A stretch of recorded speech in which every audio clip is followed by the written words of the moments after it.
सीने के स्याही से जो लिखते हैं अपने इरादे को, उनके मोहब्बत के पन्ने कभी कोरे नहीं हुआ करते। हम हुए हैं जिक्र के देखे खदी तो हर मन संकल बा राजू। ए जब से जान ली हनी पिया मान ली हनी, संगे जिंदगी बिताइब हम तो ठान ली हनी। बाबू बोलो न तोहर का विचार है। I love you Raju. एगो हम हमर दिल दिल दिल ए जान होई तीनों तहार।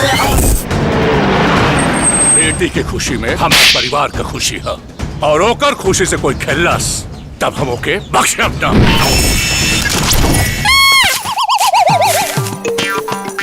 चल तू भाई बला को टाल तू। अरे भांजी ये केकरा से प्यार करता है? हमार बेटी तोहरा के जीवन साथी चुन ले बाड़ी, और 15 दिन में अगर तू 15 लाख कमा के लिए तो हम अपन बेटिया का हाथ तोहरे हाथ पे दे दे। कुछ कर गुजर ऐसा कि दुनिया तमाम हो जाए, आशिकों के जुबा पे तेरा भी नाम हो जाए। हम कह देली ना तू घर छोड़ के कहीं नहीं जेबे। इतिहास दोबारा ना दोहराई, हम वादा करता।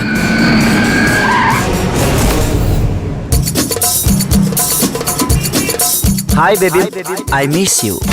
तोहरा से दूर होके कबले रहा जी, चल गईला छोड़ के तू हमके आराम जी। पानी पिया बुआ सरकी रहनी तब मुझे हमके याद करतानी। पैसे कमाने हैं ना? हाँ। तुम्हारा काम है मुझे खुश करना, मैं तुम्हें माला माल कर दूंगी। वो भिखारी का औलाद 6 महीना तक 6 साल के बाद भी दुबई से वापस न लौटी। तो दिल्ली लेके मेरा ये दिल्ली ले लो ले लो। मैं पबजी की गेम बन गई हूँ राजा जी आके खेलो। मैं पबजी की गेम बन गई हूँ राजा जी आके खेलो। मेरी नजरों के सामने उस कमबख्त का पासपोर्ट जलाओ।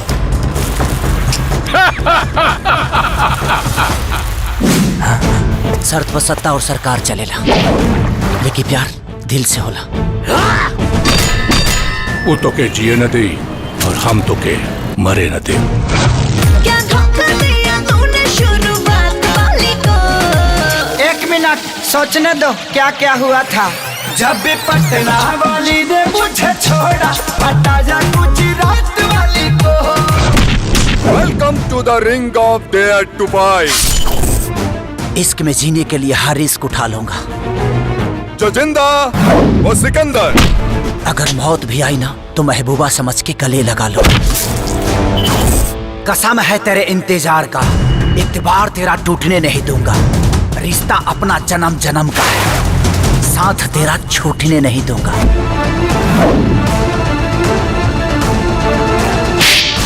कि हम हिंदुस्तानी अपने वतन के लोगों के लिए जान दे भी सकते हैं और ले भी सकते हैं।